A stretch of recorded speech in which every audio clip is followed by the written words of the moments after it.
New today, President Biden heading to New Hampshire. It's a small state, of course, that could, though, prove to have a big impact in November's election, and it's a vote that could prove to be tight, potentially. CNN's Harry Enten is with me here at the Magic Wall. Give us a sense of how important New Hampshire is this year. Now, of course, people who live there are like, we are the most important Number state. one. Yes. They let me know that when I went to college up there. All right, so let's take a look at the race to 270 electoral votes. This is basically the 2020 map, except I'm going to give the Sun Belt battleground states over to Trump. So we're talking about Nevada, Arizona, Georgia, right? We saw those polls last week where Trump was very much ahead there. So the question is, what's the road to 270 votes for Joe Biden? Well, those Great Lake battleground states right up here, we'll go to Wisconsin, we'll give that to Joe Biden. How about the state of Michigan? We'll give that to Joe Biden. How about the Commonwealth of Pennsylvania? We'll give that to Joe Biden. And what do we have here? We have 268 electoral votes to 266 for Joe Biden. Well, what's yellow up here in the upper part of the screen? Well, it's New Hampshire. If Joe Biden wins it, he gets to exactly 270 electoral votes.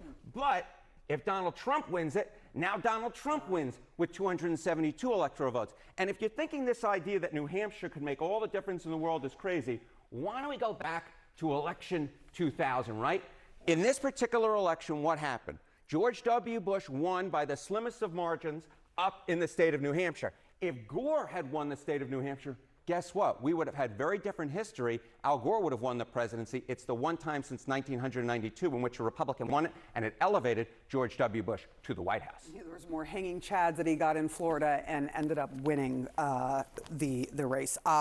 Should we expect this to be close? I mean, the polls have been showing how close these two presidential candidates are. In New Hampshire in particular, where are we? Yeah. So I want to take, again, a look through history, all right? Let's take a look at states that have most closely mirrored the popular vote since 1992. You'll recognize these states on the board right here. Number 2 is Wisconsin, obviously a very important swing state. Pennsylvania is number 3. But what was number 1? It's New Hampshire. If you're looking to one state to tell you where the nation is going, you look to New Hampshire because it tells you a lot. And this year, I think it's going to tell us a lot, Sarah. When I was there at the primaries, everybody in New Hampshire said they were the most important when it comes to this. You've just proved it. Numbers don't lie, Sarah. Maybe small but mighty. Thank you so much, Harry Enten. Appreciate it. Okay. All right, and joining me right now is Republican Congressman Ralph Norman of South Carolina. He was the only Republican member of Congress from South Carolina who backed Nikki Haley in the Republican primary. I remind folks of that, Congressman. I remember I saw you in Iowa stumping for her because I say that in the context of New Hampshire and the conversation that Sarah and Harry were just having about, he said, you know, look to New Hampshire if you want to see a sign of the direction that the country's going. Nikki Haley got 40+% of the Republican primary vote in New Hampshire. And the fact that Haley has pulled in double-digit vote shares, like 15, 20% in some places, in 15 states since she dropped out of the race, what do you think Republican voters are still saying with that? Well, first of all, I was with President Trump a week ago in court. He's not conceding any state. I heard, you know, Wisconsin and New Hampshire, and he's not conceding those. As far as Nikki Haley, her appeal is still there. She identifies with the people. That's how she bested 12 other candidates from the start when she, you know, declared in February a year and a half ago. So, you know, for Nikki Haley in Indiana to pull over 20% and not be on the ballot is amazing, and that's why she would make a great VP candidate. And I made that pitch to President Trump and also to Nikki Haley. So I wanted to ask you about that because you mentioned that to my colleague Manu Raju, that you told Trump that you think Haley would be a good running mate. And I think the way you put it to Manu is you can hate her, you can't hate her voters, and who else defeated 12 others, I think is how you put it. But you say you've pitched it to Nikki Haley. Does she have any interest? Is she open at all to this idea, putting aside if Donald Trump is even considering it? Here's the bottom line. This country cannot take another 4 years of Joe Biden. He's a train wreck. You know, where has he succeeded? What state can say that they're better off with Joe Biden at the helm? He can't even read, to be honest with you, a thank you note on a teleprompter. That being said, we've got to win this election. Donald Trump has got to win it. My pitch to him, who's best to carry moderates, independents, than Nikki Haley? There's nobody any better. She's got the it factor. She's got the youth. She's got the personality. So I hope they will change their mind. Politics is an interesting game. People can forget the past and look forward to the future. But my pitch today is the country is at stake, and let's join hands and let's win this election. And with Nikki Haley, Donald Trump can do it. It's one thing to make the pitch to Trump.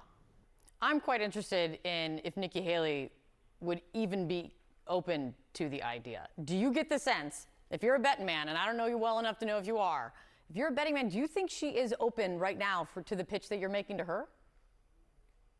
I think we're working toward it, but the short answer is yes. I think she will be interested. She loves America, and she knows the stakes that we're risking now with this upcoming election, the most important election of a lifetime.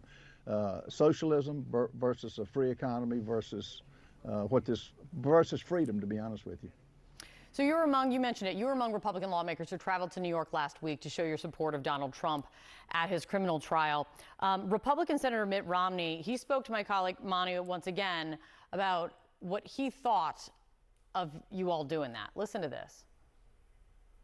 I think it's a little demeaning to show up in front of a courthouse, and particularly one where we're talking about an allegation of paying a porn star. It's really very difficult to watch. Going out and prostrating themselves in front of the public to try and apparently curry favor with the person who's our nominee is a little embarrassing. You're one of the group that he's talking about. How do you respond to that? What's embarrassing is the way Mitt Romney votes. He's a Democrat, and he's masking as a conservative. He's not. Well, he is, in effect. No, we'll support Donald Trump. It's a kangaroo trial. What they're doing to Donald Trump is not fair. And so we're going to continue to go up there. Different groups are going up at different times. Look, it's obvious the judge whose daughter is raising money for Democrats all over the country, it's a sham kangaroo court that he's being subjected to. And are you doing it to curry favor with Donald Trump? Pardon me? Are you showing up to curry favor with Donald Trump? I had Tom Cotton on the other day, and he said he doesn't need to. He essentially told me that he doesn't need to show up to court to show his support of Donald Trump. He's working in the Senate to try to pass legislation to show his support of Donald Trump. I don't need anything from Donald Trump. What I want to do is, by showing up, it means we support him. And to really, you almost have to be there to see what a sham it is. The fact that the man is holding up under all this, the darts that are coming his way, he ought to be on the campaign trail. Look, what happened with Stormy Daniels, if it happened, it was 20 years ago. They could have had this trial 7 years ago. They didn't do it. This is all political, and his polls numbers are going up because the American people see what's happening. So yeah, we'll continue to go up. I don't care what Mitt Romney thinks, and he can do what he's doing in the Senate. But no, it's something we paid our own way. He did not ask us to show up. I don't want anything from President Trump, although I want him to get I wish he had a fair trial, could get out, campaign, and do what he does best. Congressman Ralph Norman, thank you for your time.